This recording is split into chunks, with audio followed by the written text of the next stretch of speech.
Bonjour à tous, donc je suis Angélique Randolet, donc moi je suis en charge du programme Digital is Future qui est porté par Digital 113, l'association des entreprises du numérique en Occitanie.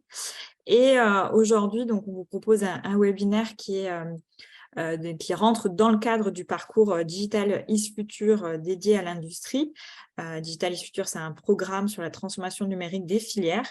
Donc de septembre jusqu'à décembre, on traite sur la filière industrie. Et donc Genvia, qui est partenaire sur toute cette saison, vous propose aujourd'hui, ce matin, pour 1 heure, un webinaire pour vous présenter tout son système de production, donc avec la thématique sur la Smart Manufacturing au cœur de la Gigafactory Genvia, accélérateur de la transition énergétique. Voilà, donc dans la suite après du programme Digital et Futur, vous retrouvez aussi d'autres événements jusqu'au mois de décembre, avec notamment une conférence sur l'industrie 5.0 qui aura lieu le 8 décembre et qui se passera en même temps que l'événement Transfo Digital Day qu'on co-organise avec Adoc notamment. Voilà, je vous passerai les liens dans la discussion pour la suite. Et puis, on a aussi, Yann en parlera un peu plus, une visite dans la suite du webinaire, une visite de l'usine Genvia qui est prévue pour le 29 novembre. Voilà, très rapidement. Du coup, je te laisse la parole, Yann, pour ce webinaire. Merci Angélique. Nous sommes ravis, en tout cas, nous, de partager ce moment avec vous. C'est une première, hein, donc c'est la première fois qu'on va aller un peu plus dans le détail par rapport à ce qu'on fait vis-à-vis de l'écosystème. Donc voilà, donc n'hésitez pas à nous poser des questions. Et puis, le but, c'est que le séminaire soit le plus interactif possible, hein. Donc, même si on a prévu une session de questions et d'échanges à la fin, peut-être entre chaque partie, ça peut être un bon moment aussi pour poser des questions. Donc moi, c'est Yann. Donc, je travaille chez Genvia depuis le début de l'année. Avant ça, j'étais chez Schlumberger, hein, donc pendant 25 ans. Schlumberger, qui est un des actionnaires principaux de Genvia. Donc, je suis mis à disposition de Genvia pendant quelques temps. Et je suis responsable de la partie digital manufacturing de la ligne de production dont on va parler. Et je laisse Madi se présenter. Merci d'être présent. C'est Madi El Alaoui, donc je suis architecte système de production. J'ai rejoint Genvia en février 2022 et donc on travaille sur la partie industrialisation et la partie architecture, notamment avec l'équipe digitale. Et donc, on a une approche qu'on verra par la suite qui est basée en fait sur les modèles qui nous permet en fait de garantir derrière des principes qu'on avait définis et qu'on a jugé important à avoir pour avoir quelque chose qui est reconfigurable et flexible. Donc, pour vous donner un petit peu une vue de ce dont on va discuter, alors pour ceux qui ont déjà participé à la filière Explorer, ça va être une légère redite, hein, sur notamment la présentation des enjeux numériques qui sont associés à la création d'une future Gigafactory.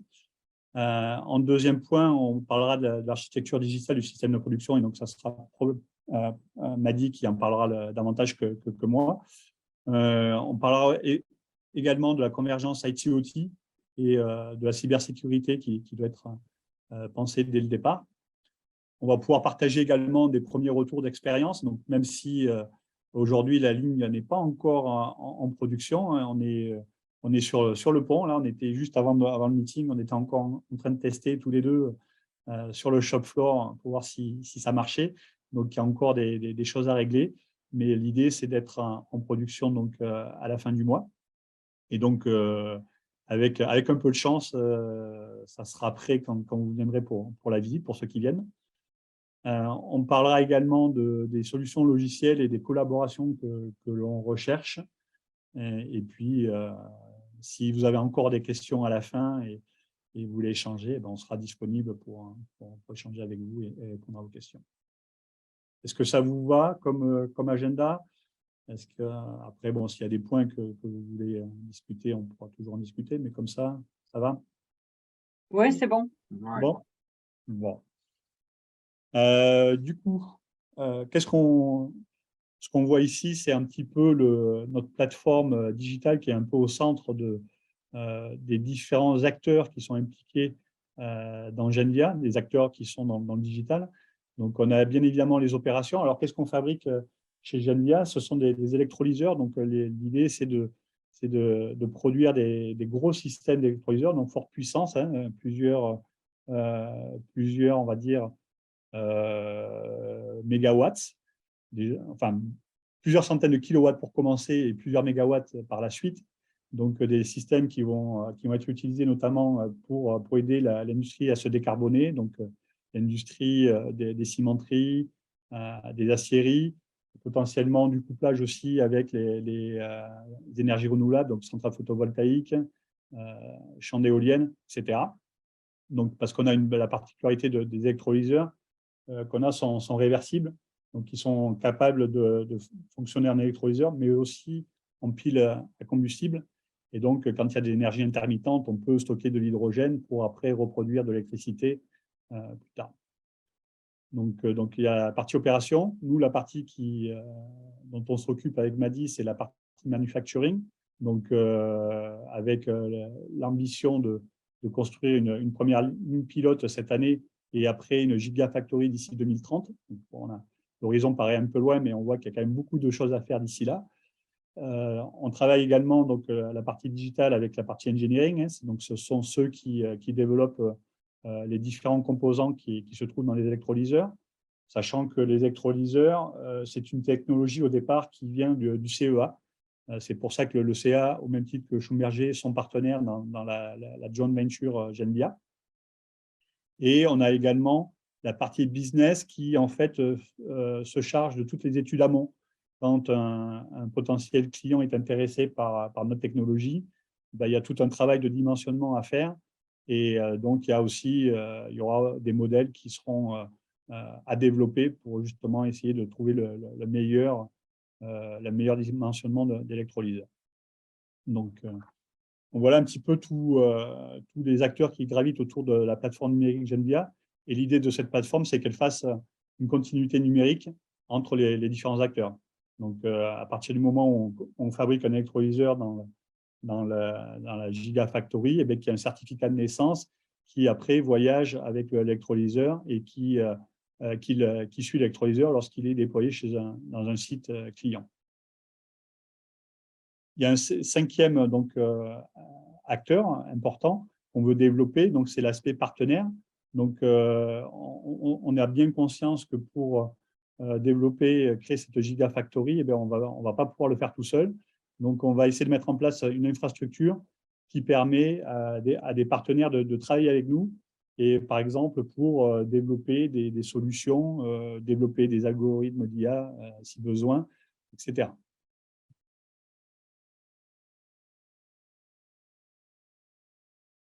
Donc, ce slide-là, c'est pour vous donner un petit peu une idée de l'échelle de la scalabilité qu'on va devoir apporter sur les prochaines années. Donc là, on voit qu'en 2022, on est tout petit.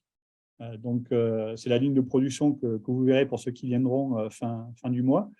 Bon, je ne sais pas combien de mètres carrés fait le bâtiment, mais bon, c'est un bâtiment déjà d'une taille raisonnable, on va dire. Et donc, ce qu'on voit, c'est qu'entre 2022 et 2030, il y a un gros changement d'échelle.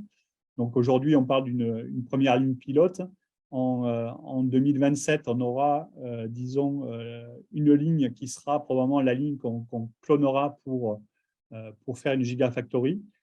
Aujourd'hui, on est dimensionné pour produire finalement 300 stacks par an. Donc, c'est un peu moins d'un stack par jour. Donc, on se dit que ce n'est pas énorme. Le stack, c'est ce que vous voyez en fait en photo en bas à gauche. C'est une sorte de millefeuille en fait, où on peut imaginer que chaque cellule, qui est une partie du millefeuille, c'est là où se fait la réaction d'électrolyse. C'est là où on vient casser la molécule d'eau pour produire de l'hydrogène et de l'oxygène. Donc, il y a quand même pas mal d'étapes à réaliser. Et donc, ça prend quand même encore pas mal de temps pour produire un stack, sachant que sur la ligne pilote n'est pas entièrement automatisée, elle est, on va dire, semi-automatisée. notamment tout ce qui est transitique reste très manuel pour garder de la flexibilité. L'idée de la ligne pilote, c'est vraiment de dérisquer le maximum de choses et notamment au niveau du process et des machines qui sont critiques plutôt que de se focaliser sur la transitique entre différentes stations, par exemple. Qu'est-ce que je peux dire d'autre? Si on regarde un petit peu la place que va prendre les équipements sur une Gigafactory, donc en 2030, on a évalué à peu près à 2 hectares l'encombrement que prendraient les équipements. Et ça, c'est si on enlève toute la partie couloir pour que les gens puissent circuler. Donc, c'est vraiment que la partie machine. Donc, vous voyez bien que 2 hectares d'équipement, il va falloir un parc beaucoup plus grand pour accueillir le personnel et également les partenaires, parce qu'on voudrait aussi que nos fournisseurs puissent venir s'installer sur le campus qui va être construit autour de Béziers et pour lequel on est en train de regarder pour des permis de construire pour commencer en 2025. Donc après bon, c'est une projection un peu en 2035. La raison, ce qu'on se dit, c'est que si on arrive à construire une Gigafactory, on devrait pouvoir arriver à en construire plusieurs. Et on sait que le marché de l'hydrogène est un marché en plein boom. Et ce qu'on se dit, c'est que si on a un outil de production qui est performant et qu'on peut déployer très rapidement, le marché sera ouvert à Genvia. Donc d'ici 2035, on espère bien que le coût de l'hydrogène aura bien baissé et qu'il y aura de fortes demandes et que nous, du coup, on sera capable de faire face à la demande qu'il y aura.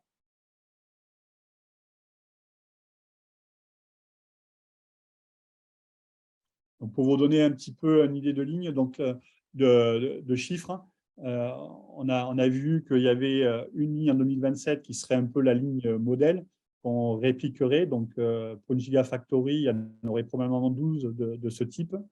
Probablement au total plus de 150 stations, plus d'1 million de tags enregistrés fréquemment.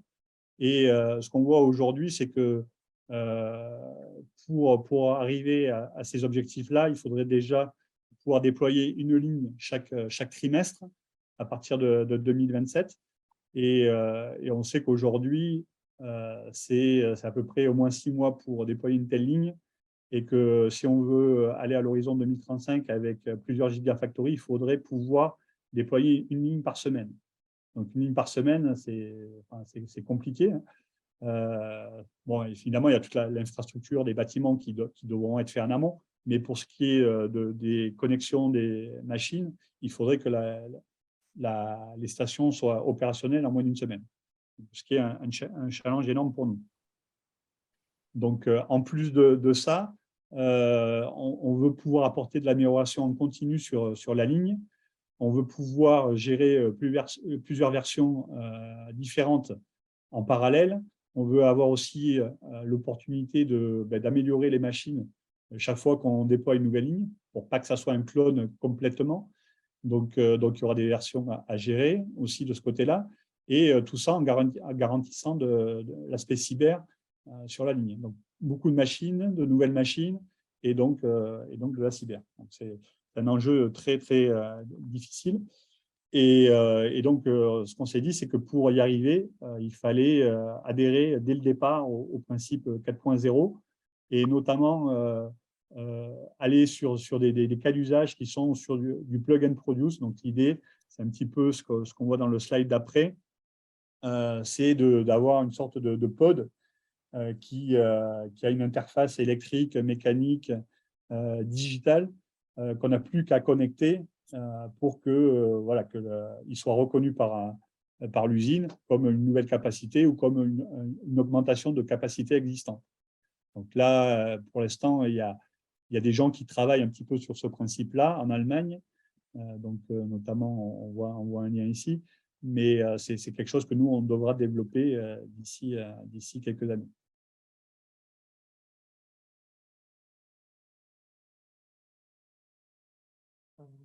Tu veux prendre? Comme tu veux. Si tu te sens… Bon, Donc, en fait, quand on parle de système de production de GenVia, on a souvent tendance ou la perception, c'est que la partie manufacturing. En fait, le périmètre est beaucoup plus large que ça et englobe tous les systèmes qu'on voit là. Donc, je ne vais pas aller dans le détail là, parce que peut-être que Mani en parlera de certains.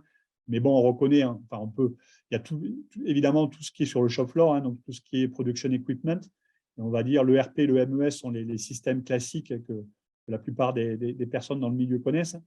Donc, l'ERP pour justement prendre les commandes clients et puis pour générer des ordres de fabrication qui vont être envoyés au MES, qui est lui un peu le chef d'orchestre, hein, de la ligne. Voilà, puis bon, il y a plein d'autres systèmes que vous voyez là. Et ce qui se passe, c'est qu'historiquement, traditionnellement, dans le domaine du manufacturing, ces systèmes-là n'étaient pas forcément tous interopérables les uns avec les autres. Il y avait surtout une hiérarchie bien établie où, en fait, les données étaient remontées du shop floor vers le cloud, mais en passant par les étapes, les couches intermédiaires que vous voyez ici. Donc, les données de capteurs, par exemple, étaient récupérées par le SCADA, qui lui parlait avec le MES, qui lui parlait avec le RP, etc. Et donc, c'était assez difficile de changer une brique et en ayant le système qui continue de fonctionner. Donc, ce n'était pas forcément sujet à innovation.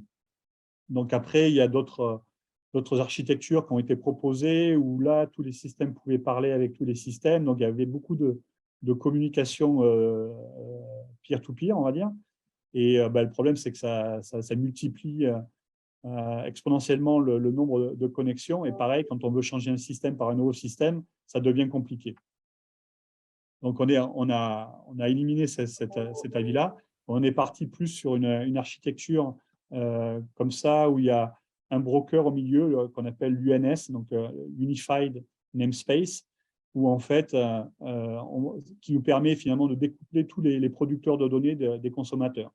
Donc, et on voit qu'on a au même niveau les données capteurs que les données qui proviendraient de l'ERP. Et donc, l'idée, c'est vraiment de désiloter les données et éviter d'avoir en fait des connexions pair à pair. Et donc, il devient beaucoup plus facile, par exemple, si on veut changer de MES, de changer juste l'élément MES sans que les autres systèmes à côté s'en aperçoivent. Donc, à partir du moment où les interfaces sont bien définies, la clé pour nous, enfin, on pense qu'elle réside là. Ouais. Ça sera le slide. Après, je pense que je peux rebondir sur ça vas-y. juste pour faire la transition. Donc, en gros, l'idée en fait de l'architecture System of Interoperable Systems, l'idée c'est de dire que on a diagnostiqué ou on a fait une revue de ce qui existe sur le marché et voilà ce qu'on va essayer de viser. Mais c'était surtout quelque chose qui découlait des principes qu'on voulait nous mettre en place. C'est-à-dire, en gros, on parle d'interopérabilité, on parle aussi de l'agilité, puisqu'on a vu qu'on va, en gros, on avoir besoin de reconfigurer, de cloner, de changer la capacité à une fréquence, en fait, très, très rapide.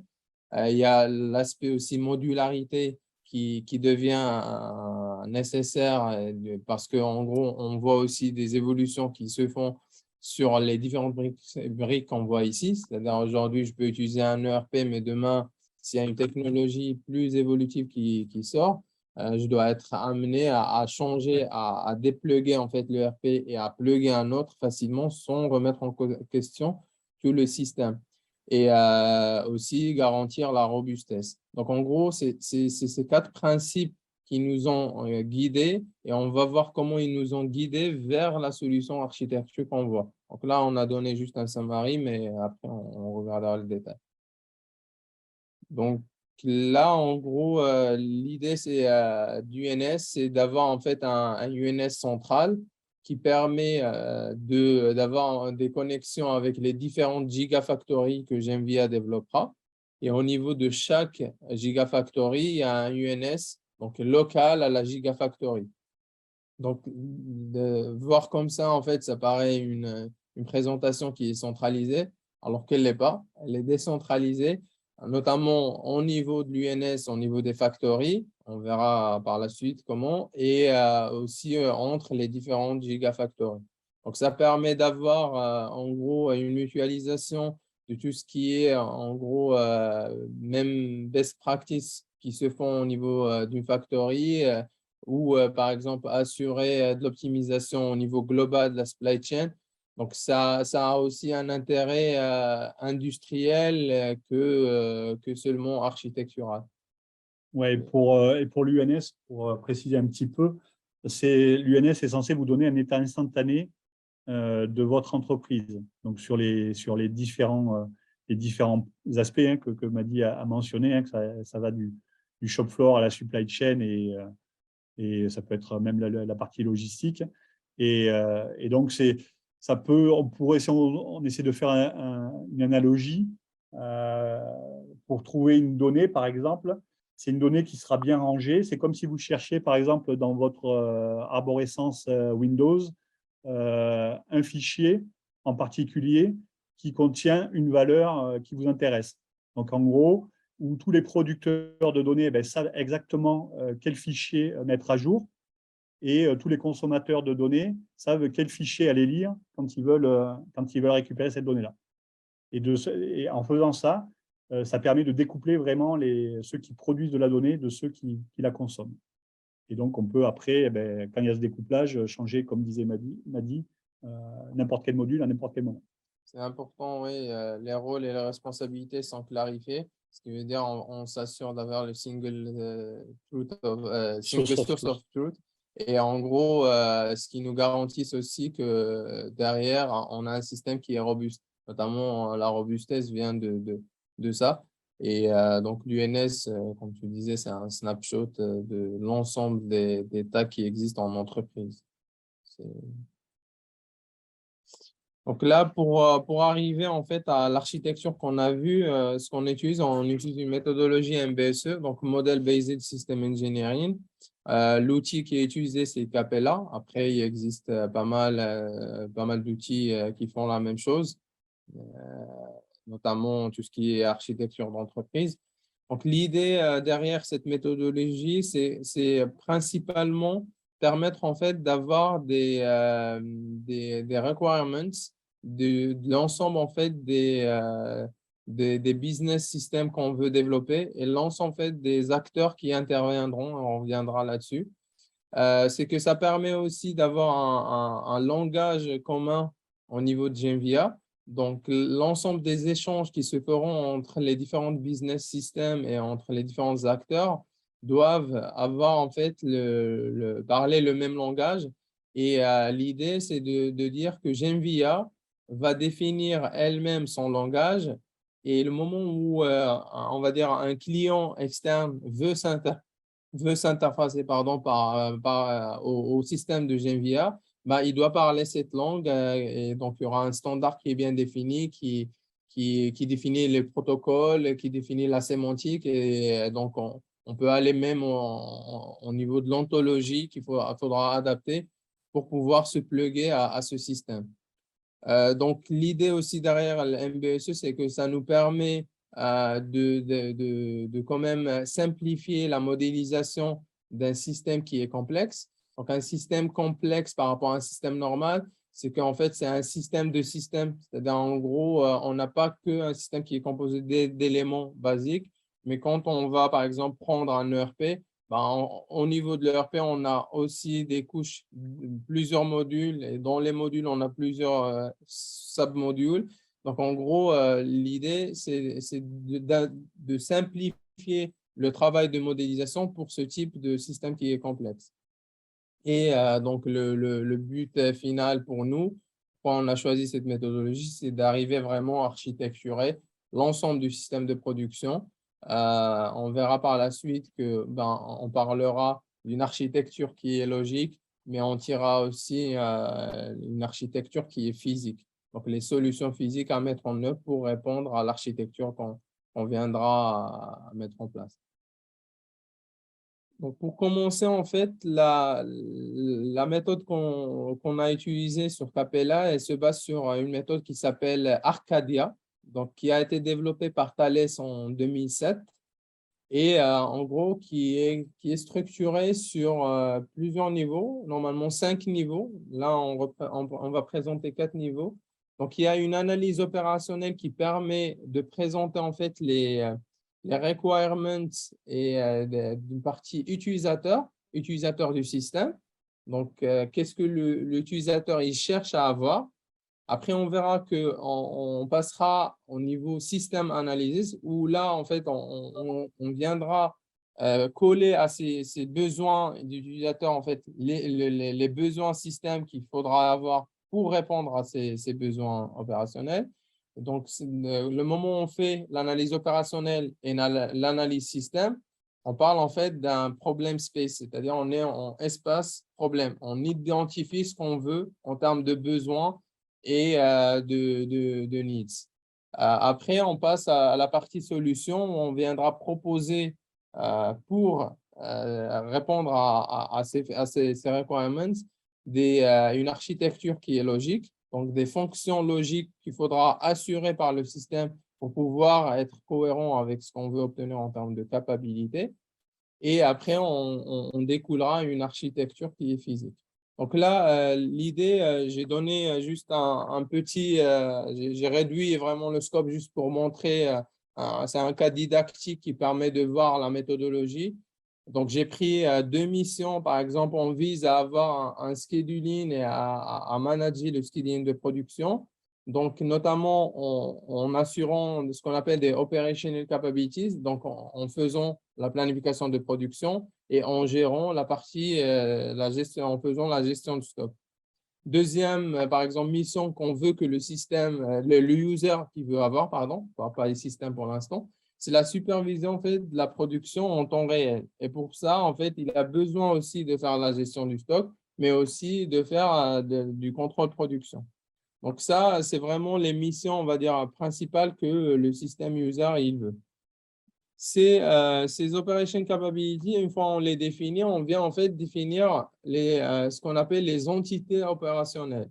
Les entités opérationnelles, donc là, par exemple, nous, on a la factory qui est vraiment l'entité principale. Après, on a d'autres entités, par exemple, tout ce qui est nos fournisseurs, nos intégrateurs, nos clients, et l'ensemble en fait de tout ce qui entoure la factory Genvia. Et dans ces entités, ces operational entities, ce qu'on vient en fait associer, on vient associer des acteurs. C'est-à-dire il y aura des acteurs qui vont faire partie d'une entité qui vont, eux, assurer en fait des activités. Notamment, par exemple, dans l'entité Genvia, on aura des acteurs, par exemple, des planificateurs, des ingénieurs méthodes, industriels, des team leaders, des production ressources qui peuvent être des opérateurs, des machines. Donc, tout ça, en fait, on identifie les acteurs qui vont faire partie de Genvia Factory en termes, toujours, on est en termes opérationnels et on vient associer en fait à ces acteurs quelles sont les activités auxquelles ils doivent répondre. Donc, les activités, on les définit par exemple pour un planeur, pour faire simple. Ce qu'il fait, il fait la planification et il fait en fait du scheduling. Pour par exemple un ingénieur industriel, il définit les process et il va définir aussi les recettes qui vont être lancées au niveau des différentes machines. Un team leader, il sera plus axé sur l'orchestration de l'exécution de production. Il décidera quel, par exemple, les OF à lancer, est-ce qu'il arrête un OF et il passe à un OF qui est urgent, etc. Hors de fabrication. Hors de fabrication, oui. Et par exemple, la partie production ressources, c'est elle qui assurera l'exécution de l'opération. Donc, une fois on a posé cette architecture opérationnelle, ce qu'on vient faire pour voir si on n'a pas oublié, on va dire, des activités, on vient faire un opérationnel process. Là, on vient imaginer le process qui va faire le link entre ces activités. On va de voir ici. Là, je présente en fait un opérationnel process qui est spécifique, qui est par exemple, je veux exécuter une opération.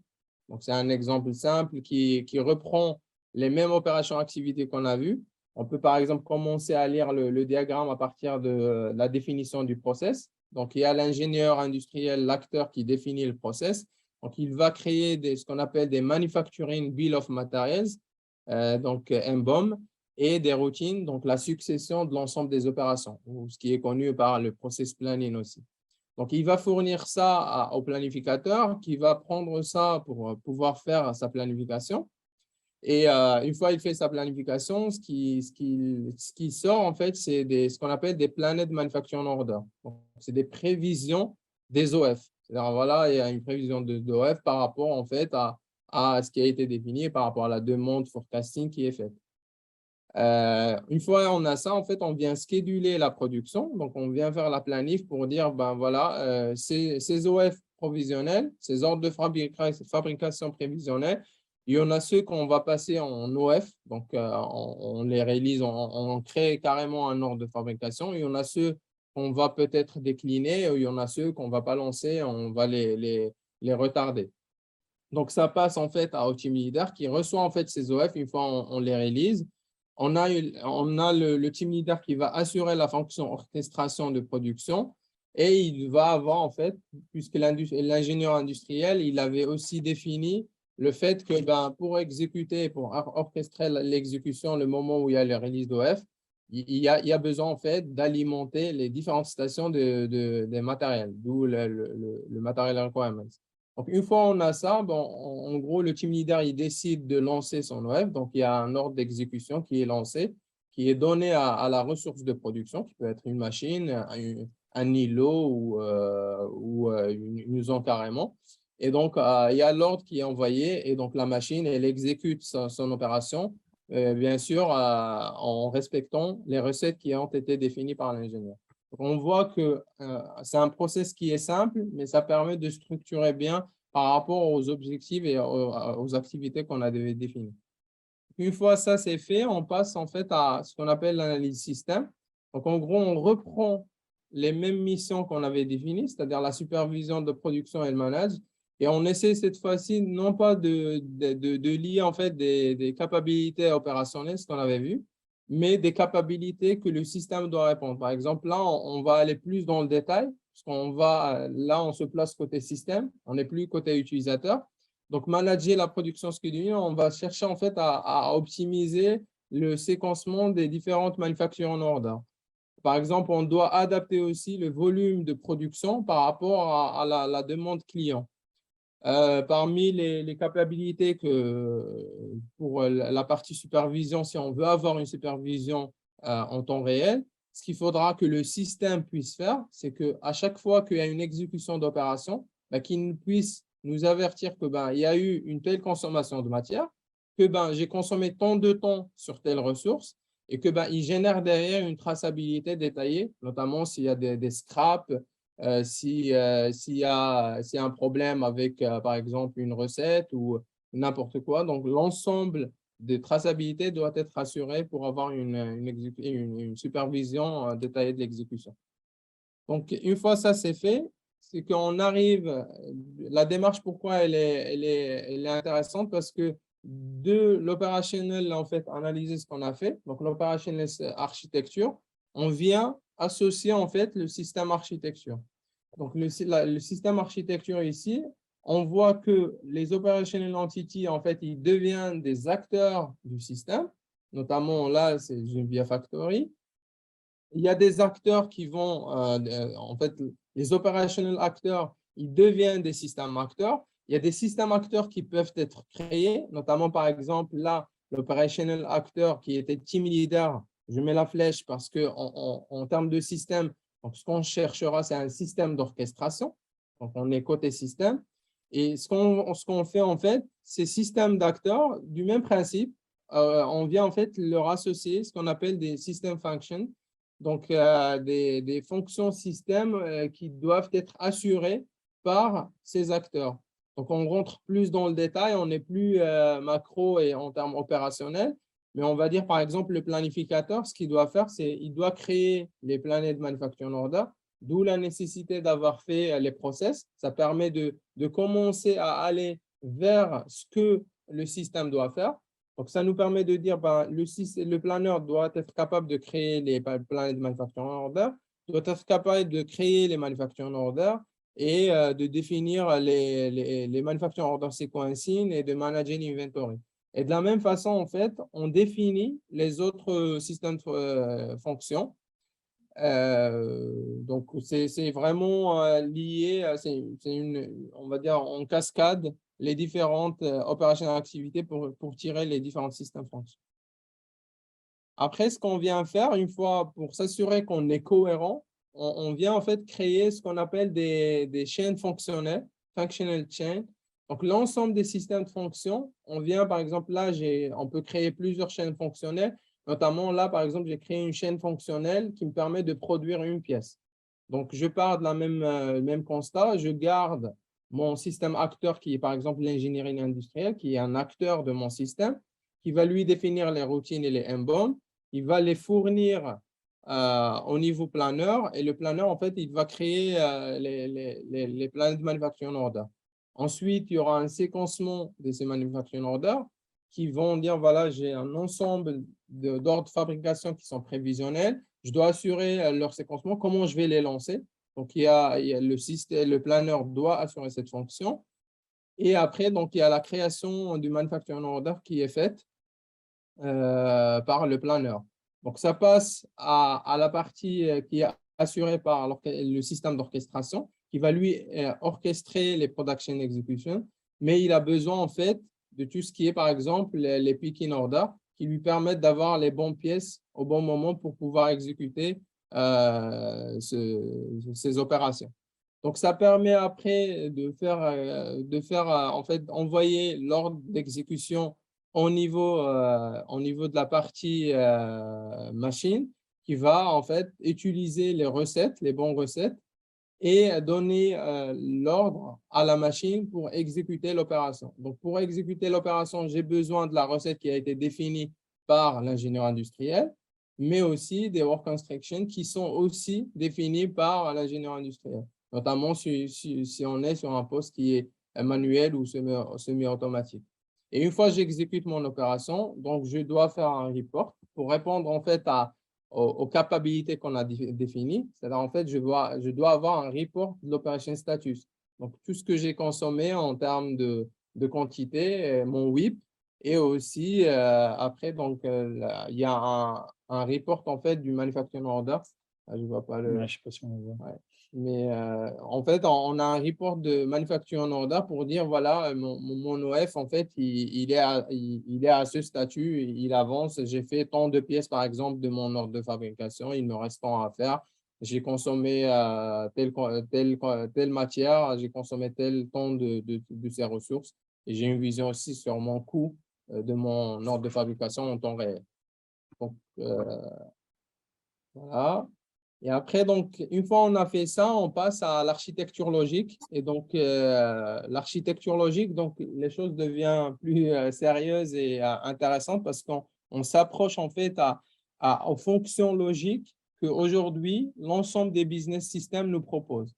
Là, on arrive à dire, ben, OK, on a défini ce que l'utilisateur cherche, ce que le système doit en gros assurer.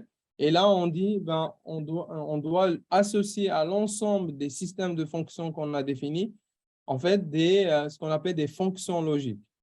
Et donc, le passage, c'est toujours en cascade, ce qui est intéressant dans la démarche. On voit que, par exemple, à droite, on est passé d'une operational architecture à un système architecture et on passe à la logical architecture. Donc là, les systèmes acteurs peuvent devenir plusieurs acteurs logiques, notamment par exemple la partie planaire qui était un acteur système. Donc, on ne savait pas qui faisait la planification. En termes d'acteurs logiques, donc par exemple, on a identifié, on peut avoir besoin de l'IMS qui va nous assurer la partie, par exemple, génération de préparation order pour lancer en gros le moment où on a moins de stock au niveau des stations pour lancer l'alimentation de ces stations par les composants. On a la partie gestion du stock. Donc, lui, il sait l'ensemble du niveau du stock dans les stations, dans le warehouse, dans les supermarchés et dans l'entrepôt global. On a la partie ERP qui va avoir aussi derrière un acteur logique qui est le MRP, qui va assurer la génération, le moment où on fait le calcul de MRP, la génération des planètes manufacturing order et la génération derrière des manufacturing orders, et ainsi de suite. Donc, en gros, à ces systèmes acteurs, on vient coller en fait des acteurs logiques qui vont, eux, nous assurer des fonctions logiques. Et l'idée, c'est qu'une fois on a déterminé ces acteurs logiques, ce qu'on vient faire, on vient décider les interactions entre ces acteurs logiques. Donc là, c'est des choses qui sont très confidentielles, c'est pour ça que je ne donne pas du détail. Mais l'idée, c'était de dire, pour remplir les principes qu'on a dit d'interopérabilité, de modularité et de robustesse et d'agilité, donc c'est les 4 principes. Donc on s'est dit, ben, on doit avoir en fait une fonction UNS, d'ailleurs qui s'est ajoutée avant. Donc là, on la voit ici, qui est en fait un acteur logique qui est là pour en gros rendre, en fait, la fonction logique auquel il répond, en fait, c'est rendre tous les acteurs logiques en fait interopérables. Et donc, lui, il sera là comme interface, comme on a vu, entre les différents acteurs pour assurer une communication entre les différents acteurs logiques.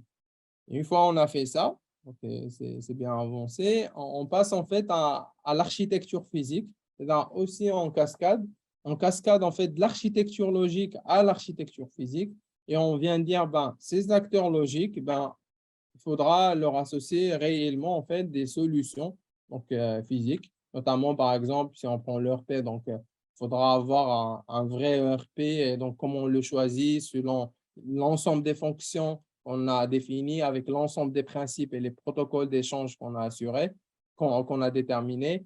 Et donc là, la partie physique nous permet d'aller plus dans le détail et de dire, ben, je veux en fait un tel ERP qui a en fait, soit en gros, on cherche à associer à ce qu'on appelle des nodes PC, donc des physical components, on cherche à associer en fait un comportement spécifique, notamment par exemple si on prend le cas de Smart ERP qu'on voit ici, on va essayer d'avoir en fait au niveau de ce Smart ERP une fonction qui nous assure le déploiement d'un MRP, et un acteur en fait physique, par exemple, qui est le Event Hub, qui va nous assurer en fait une fonction qui est physique, qui est le fait qu'on publie en fait l'ensemble des événements des data entities de mon ERP.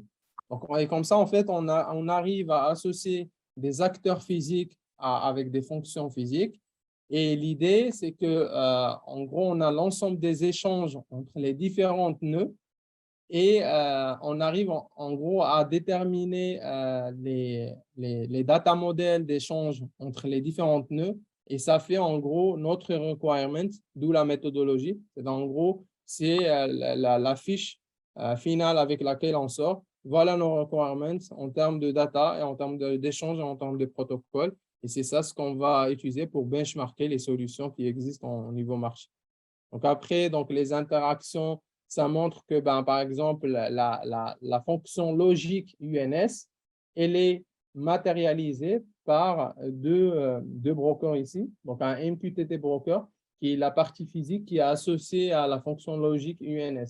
Donc, on vient faire un MQTT, le cloud, un partie cloud MQTT broker, pardon, qui va être communiqué avec les différentes business system, et une partie locale qui va en gros aussi communiquer avec les Edge Gateway et les Smart Resources, donc là, les Physical Actors ou les Physical Components, et on assure une communication entre les différents brokers. Donc voilà en gros la démarche. Est-ce que vous avez des questions? Alors, j'imagine que c'était assez intense pour ceux qui ne connaissent pas trop le domaine du manufacturing. Mais est-ce que vous avez des questions pour Madi? Donc, c'est encore chaud.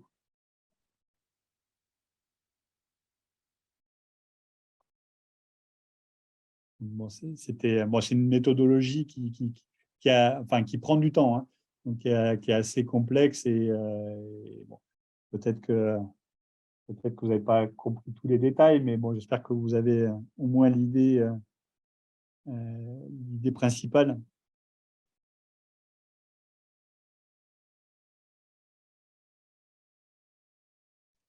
Bon, sinon, je passe sur la partie suivante. Donc, sur la partie suivante, donc, ce qui est important, c'est finalement rapprocher les données terrain, donc les données qui proviennent du shop floor, de toutes les données business. Donc, on a dit qu'on voulait une architecture la plus plate possible. Et donc, qu'on voulait éviter toutes les couches possibles qu'il y avait dans les systèmes traditionnels, notamment dans le standard ISA 95. Pour ce qui est de la cybersécurité, c'est un peu différent. Il y a quand même encore ce système de couches et je ne pense pas qu'on puisse s'en affranchir facilement. Donc, on a quand même décidé d'être compatible avec le modèle Purdue qui a été développé déjà il y a un bon moment et qui tient encore bien la route. Et le fait qu'on utilise MQTT comme notre broker de données IoT permet notamment d'éviter d'avoir des connexions entrantes et malgré cela, d'avoir quand même des échanges bidirectionnels. Donc, c'est vraiment l'avantage qu'on y a vu au MQTT, mis à part le fait qu'il puisse aussi, c'est un protocole qui est assez léger, qui transmet que quand il y a des changements de valeur sur le shop floor et ce genre de choses. Donc, la bande passante est quand même beaucoup moindre avec MQTT, mais une des particularités, c'est vraiment le fait qu'il n'y ait pas de connexion entrante. Et donc, au niveau cybersécurité, c'est très intéressant.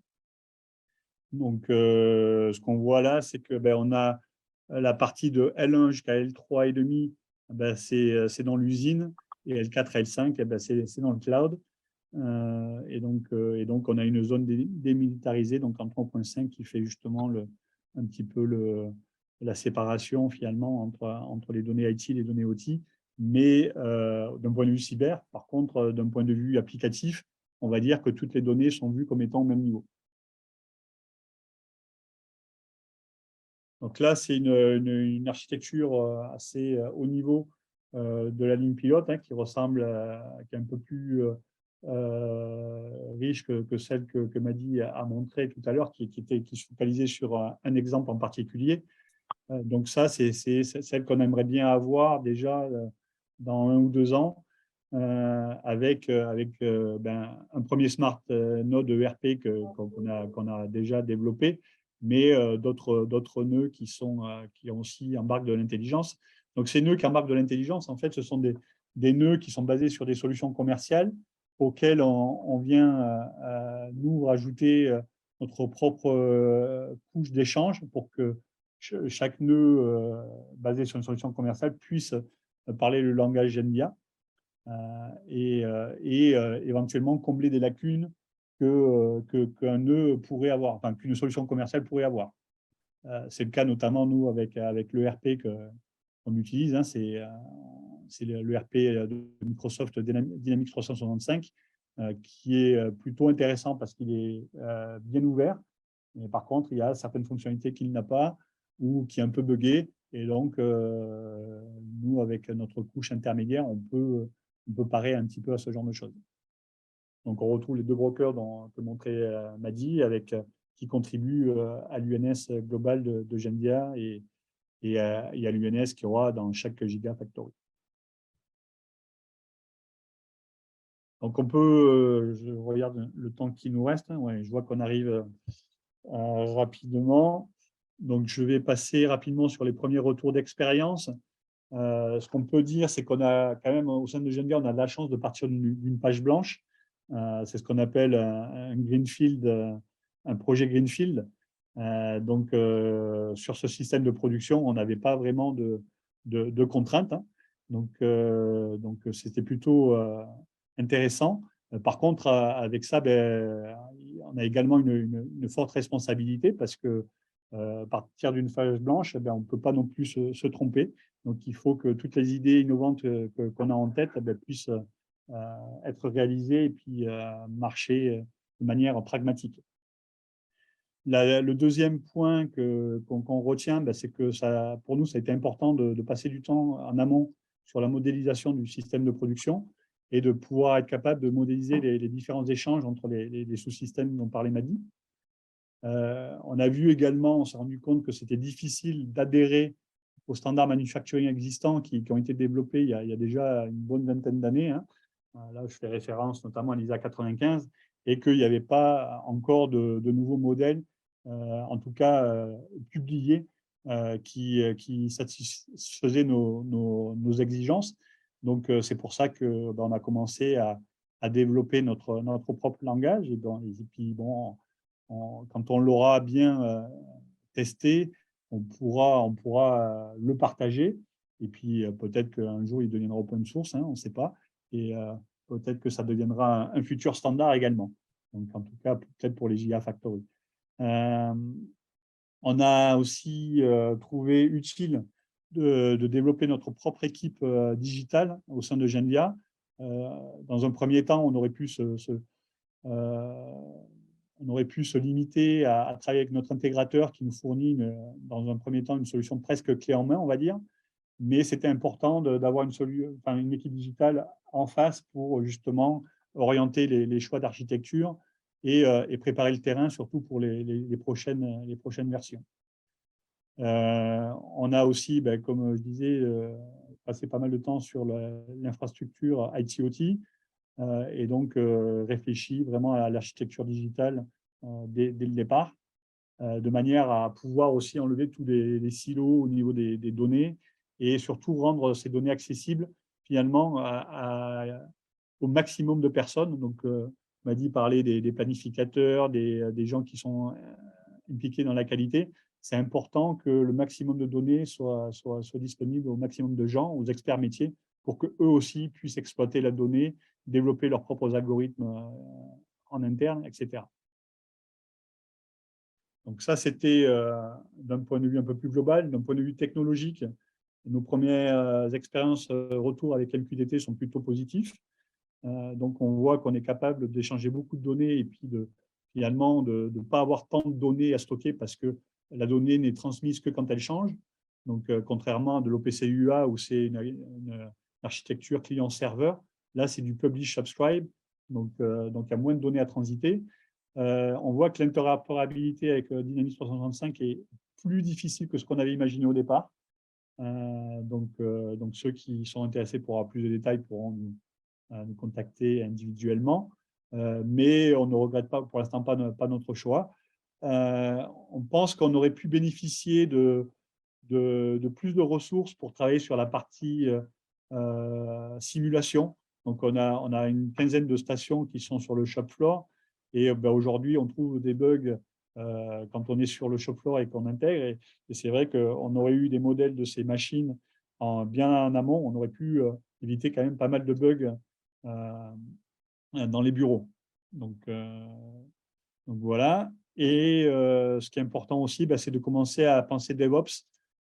C'est une approche qui est très développée dans le côté IT, côté manufacturing, ça l'est moins, mais ça commence à se développer. Et donc, c'est important de pouvoir tester de manière unitaire chaque brique du système de production et d'être capable de déployer beaucoup plus rapidement des améliorations quotidiennes. Et enfin, d'un point de vue collaboration, comme vous avez pu voir avec Madi, c'était qu'une petite partie et le système est déjà complexe. Alors imaginez quand il y a toutes les parties qui doivent interagir entre elles. Donc c'est pour ça que on a une petite équipe, donc on ne va pas pouvoir faire tout seul. Donc c'est important que voilà, on collabore ou qu'on crée des partenariats avec des solutions qui sont plutôt les meilleures dans leur domaine. Donc, par rapport aux solutions qu'on recherche, donc, il y a tout ce qui est lié à la traçabilité produit procédé, donc tout ce qui est Quality Management System, tout ce qui est solution autour de la gestion de stock, de la maintenance des machines, tout ce qui permet de donner facilement et de changer facilement des instructions aux opérateurs, tout ce qui est la gestion des compétences, des certifications des mêmes opérateurs, tout ce qui est performance, donc solutions d'optimisation de la performance du système de production, des solutions intralogistiques automatisées, donc là on parle de véhicules autonomes, type AGV, tout ce qui est gestion des incertitudes qui sont associées à la supply chain. On est dans un monde qui a beaucoup changé depuis la période Covid. Et donc voilà.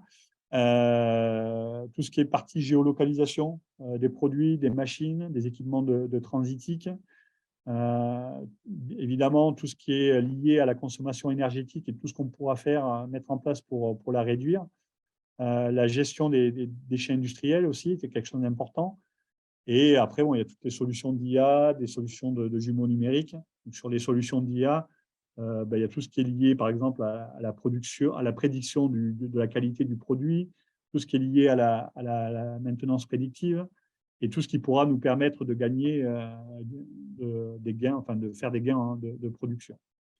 Donc là, pareil, on est à la recherche soit de solutions commerciales qui pourront s'intégrer à notre système, soit à des entités, des entreprises qui ont cette expertise-là et qui ont une expertise industrielle qui pourrait nous aider sur certains sujets. Donc après, il y a tout ce qui est logiciel aussi qu'on recherche. Donc tout ce qui est plateforme de développement low-code, no-code. Là, l'idée, c'est de permettre à nos experts métiers dont je parlais tout à l'heure de développer leurs propres applications. Ça peut être même développer leur propre workflow d'IA. On parle de IA pour les citoyens lambda.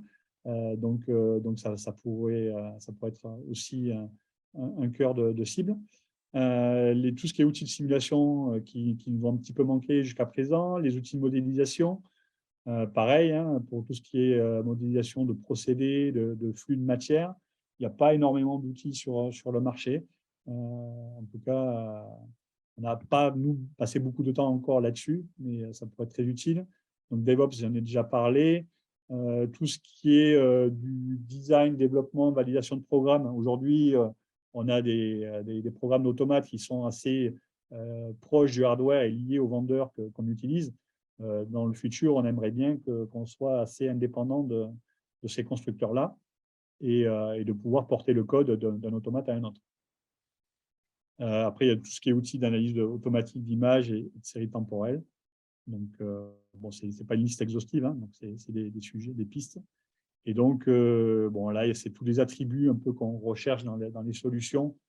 Ce qui est important, c'est surtout que les solutions soient le plus open source possible, qu'elles puissent tourner sur n'importe quel type de plateforme, que ce soit cloud ou edge, qu'elles puissent exposer, qu'elles aient un connecteur qui puisse exposer des événements qui sont générés au sein de la plateforme de manière à ce que des systèmes externes puissent écouter ces événements et réagir à ces événements, qu'elles aient des API qui sont bien documentées et qui permettent un haut niveau d'automatisation. On donnait l'exemple tout à l'heure de l'ERP, par exemple, si on veut mettre à jour en temps réel la consommation matière ou la consommation en heure d'une machine, il faut pouvoir avoir ces API au préalable. Et avoir éventuellement un SDK qui permet de rajouter des fonctionnalités à des solutions commerciales pour des fonctionnalités qui manqueraient. Donc ça serait l'idéal. Et au niveau collaboration, du coup, on est ouvert à collaborer avec les universités, les écoles, les centres de recherche qui travaillent sur des sujets R&D liés au manufacturing. Donc là, on a mis 2 exemples, mais il y en a plein d'autres.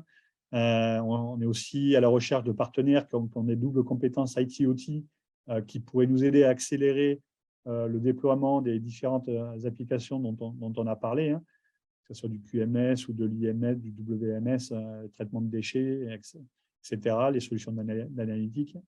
Et enfin, des acteurs du numérique qui ont des expertises très ciblées, donc soit sur la cybersécurité, par exemple OT, soit des solutions IA déjà appliquées au monde du smart manufacturing. Donc, tout ce type de solutions nous intéresse. Évidemment, ce n'est pas une liste exhaustive non plus. Donc, je crois que c'était la fin. Donc, bon, on a un peu débordé, on ne vous a pas laissé le temps de parler. Et j'espère que vous avez quand même quelques questions. Vous pouvez nous faire un retour. C'est clair que c'était peut-être un peu ambitieux. Le contenu était peut-être un peu trop riche pour une seule heure. Mais bon, vos premiers retours, en tout cas, seront intéressants et on pourra ajuster en fonction pour les prochaines.